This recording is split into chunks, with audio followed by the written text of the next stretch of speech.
झारखंड की खबरों में सबसे पहले रामगढ़ उपचुनाव की बात करेंगे। आज रामगढ़ में मतदान था और मतदान तकरीबन, हालांकि 68% तकरीबन है, लेकिन हम मानकर चलें कि वो 70-71% के आसपास आएगा। बड़ी संख्या में लोग निकले वोट डालने के लिए। और इसके क्या हैं संकेत, क्या इसके मायने हैं, या सिर्फ ये इसकी ओर इशारा कर रहा है कि इस बार जो कैंपेन हुए वो बहुत ज़बरदस्त हुए दोनों ही पक्षों के द्वारा, शायद उसका असर है। हमारे साथ जुड़े हुए हैं मदन, उनसे हम जानेंगे। मदन, ये जो मतदान प्रतिशत है वो अपने आप में बहुत कुछ कह देता है, चुनाव के बारे में एक भविष्यवाणी कर देता है। तो चुनाव प्रतिशत 70% के आसपास होना, 68% अभी तक है, और मुझे लगता है कि जो फाइनल करेक्शन होगा वो 70-71% तक जाएगा। तो क्या इसको दोनों पक्ष किस तरह से रीड कर पाएंगे, इसमें क्या अपने लिए वो देख पाएंगे? बिल्कुल, देखिए ये चुनाव जो है वो दोनों गठबंधन के लिए काफ़ी महत्वपूर्ण है, चाहे यूपीए के लिए कहे या फिर एनडीए के लिए। इसीलिए जिस तरह से पूरी ताकत यूपीए ने लगाई, उतनी ही ताकत एनडीए ने लगाई है। अब जो वोट प्रतिशत है वो लगभग 70% के लगभग पहुंच चुका है। ऐसे में जिस तरह से कांटे के टक्कर रहे अपने चुनाव प्रचार के दौरान जनता को अपने पक्ष में करने के लिए, ठीक उसी तरह से अब जो मत का प्रतिशत है वो दोनों गठबंधन के दिलों की धड़कन जो है वो बढ़ा दी है। ज़रूर यह हम कह सकते हैं कि एक कांटे का मुकाबला होने जा रहा है, यानी कि अब जो रामगढ़ की जनता है वो अपने मताधिकार का प्रयोग करते हुए अपने मतदान मतपेटी में डाल दिया, यानी कि ईवीएम मशीन में कैद कर दिया। कुल 18 उम्मीदवारों के भविष्य जो है अब ईवीएम में कैद है। लेकिन सबसे महत्वपूर्ण ये है कि इस मतदान के प्रतिशत से दोनों दलों में बेचैनी है। एक तरह से आप इसे आश्वस्त नहीं कह सकते कि आजसू ही अपने आप को कंफर्ट फील कर रही है या फिर कांग्रेस जो है वो आसानी से इस जीत को हासिल कर रही है। दोनों गठबंधन के दलों की धड़कनें जो है, उम्मीदवारों की धड़कन जो है वो काफ़ी तेज है, क्योंकि मत प्रतिशत जो है लगभग 70% है। एक तरफ अगर आप आजसू के नेताओं से बातचीत करेंगे तो वो आश्वस्त दिख रहे हैं कि ये जो मत प्रतिशत है वो बदलाव चाहती है। जो उस क्षेत्र के लोग हैं उन्होंने अपने मताधिकार का प्रयोग करने के लिए बढ़ चढ़कर इस मतदान की प्रक्रिया में हिस्सा लिया। सुबह से ही बूथों पर लोगों की काफ़ी भीड़ थी, हर वर्ग के लोगों ने बढ़ चढ़कर हिस्सा लिया। तो इस उत्साह को हर राजनीतिक दल जो है वो अपने खेमे में लेने की कोशिश जरूर कर रही है, अपने हित में जरूर बता रही है। लेकिन हम जो आकलन कर रहे हैं या फिर हम जो वहाँ के लोगों से बातचीत किए हैं, इसके आधार पर ये कह सकते हैं कि जीत हार का मार्जिन जो है बहुत अधिक नहीं होगा। लेकिन ये जरूर है कि ये मत प्रतिशत जो है दोनों दलों के नेताओं के या उम्मीदवारों के धड़कन जो है बढ़ा दिए हैं।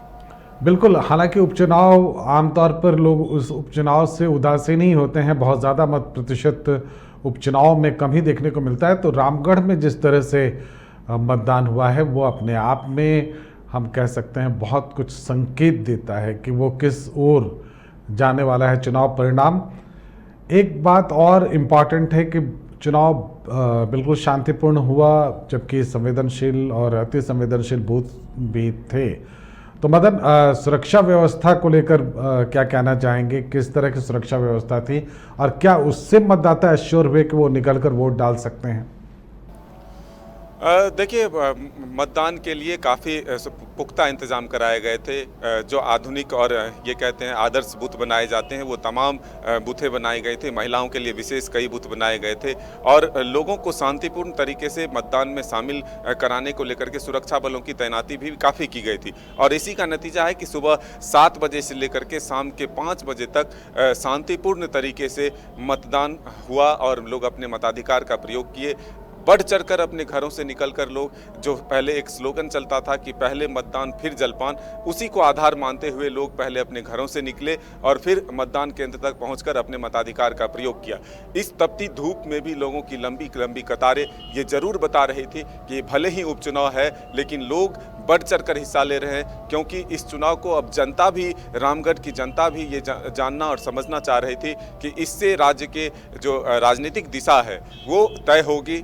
2024 के जो चुनाव होने हैं उसकी रूपरेखा एक तय करेगी। तो इसके लिए दोनों गठबंधन के नेताओं ने, दलों ने अपनी पूरी ताकत इस चुनाव को जीतने में लगाई है। लेकिन अब जो जनता है वो सीधे तौर पर खुलकर तो नहीं बताती, लेकिन ये संकेत जरूर दे रहे हैं कि बदलाव की उम्मीद रामगढ़ के लोग बता रहे थे। लेकिन वहीं सिंपैथी वोट भी ममता देवी के पति के पक्ष में है, यानी कि बजरंग महतो के पक्ष में है। तो अब ये हम कह सकते हैं कि मतदान प्रतिशत भले ही 70 हो, लेकिन वहाँ के रामगढ़ की जनता ने दोनों ही प्रत्याशियों की धड़कनें जो है वो तेज करा दी है। एक तरफ बदलाव की बात की जा रही है, दूसरी तरफ सिंपैथी की बात की जा रही है। तो अब वो मत जो है किनके पक्ष में पड़ा, ये जब वोटों की गिनती होगी उस दिन पता चलेगा।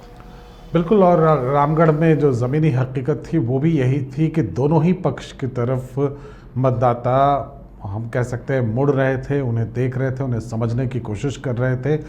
और यही अपने आप में बड़ी बात थी, चूँकि मतदाता बिल्कुल भी, हम कह सकते हैं, उदासीन नहीं थे। बहुत धन्यवाद मदन हमसे जुड़ने के लिए। हम रामगढ़ के नतीजों में बहुत कुछ छिपा हुआ है, बहुत संकेत छिपे होंगे, और उसके बाद जो सियासी सरगर्मियां हैं वो बदलेंगी, वो तेज़ होंगी, और उसमें जो संकेत निकलेंगे उस तरह से रणनीति आगे राजनीतिक दलों की तय होगी। वेलकम टू चाचा मामा दंगल।